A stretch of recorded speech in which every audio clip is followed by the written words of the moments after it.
ये मेरी ज़िंदगी कहानी है। ये नाम अपने आप में ही कहता है bring it on. Bring it on का मतलब है आने दो। कितनी कठिनाइयाँ आएंगी, मैं हर कठिनाई से चुनौती लड़ूंगी, मैं उसका समाधान ढूंढूंगी। मैं नए शरीर को नए ढंग से सीख कर मैंने बहुत हुनर अपने अंदर डेवलप किए। मैं कह दी गई थी कि छाती का निचला लकवा ग्रस्त है, अब इसके बाद आपका जीवन एक कमरे में बंद हो जाएगा, या एक महिला जो चल नहीं सकती, मलमूत्र की शक्ति नहीं है, वो एक कमरे में ही रह के मर जाएगी। लेकिन मुझे एक अपंग और हारी हुई महिला की पहचान मुझे बिल्कुल भी मंजूर नहीं थी, और मुझे 2 बेटियों को बड़ा करना था।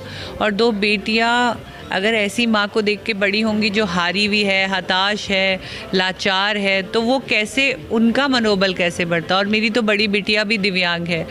तो मेरे लिए एक और पढ़े लिखे समाज से आने के बाद मेरे को ये लगा कि जब मुझे मैं पैदाइशी अपंग नहीं हूँ, जब ये अपंगता आई तो दुनिया अपंगता को हमारे देश में कैसे देख रही है, तो उसको बदलने की एक मुहिम मैंने, जिसे मैं कहती हूँ एबिलिटी बियॉन्ड डिसेबिलिटी, उसमें मैंने गार्डन रेस्टोरेंट भी चलाया, बाइकें भी चलाई, यमुना नदी में तैरी भी, खेलों को भी मैंने 40 वर्ष की आयु में चुना, और फिर बड़े बड़े मेडल बनाए, चाहे वो एशियाई खेल के हों, चाहे वो वर्ल्ड चैम्पियनशिप हो, और पैरा ओलंपिक की पहली महिला बनी मैं देश की जिसने मेडल जीता।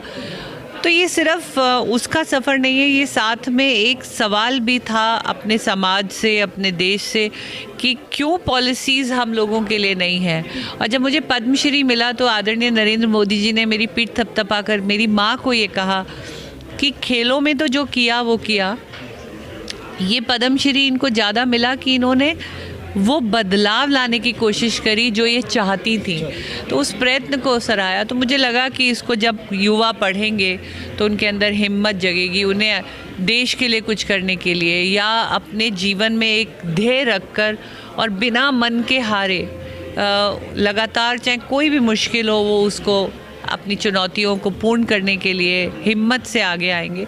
तो कहीं ना कहीं मेंटल हेल्थ की भी किताब है, कहीं ना कहीं आत्मविश्वास की किताब है। बहुत धन्यवाद देती हूँ आज मैं अनु जी का, सौरभ जी का, सुमित जी का, अभिषेक जी का और अखिल जी का, जो प्रेसिडेंशियल अवार्ड्स की टीम है, जो बैनियन ट्राइब से भी है, उन्होंने ये आज मेरे बुक लॉन्च में मेरी सहायता करी है। ये दर्शा रहा है कि लोगों को प्यार है मेरे किए गए जो भी हार्डवर्क रहा है, और जो इस किताब में सिमट कर आया है। हार्पर कॉलिन्स ने बहुत खूबसूरती से ये किताब बनाई है, और सोनी सांगवान जी ने इसे मेरे साथ लिखा है। तो अमेज़ॉन के हर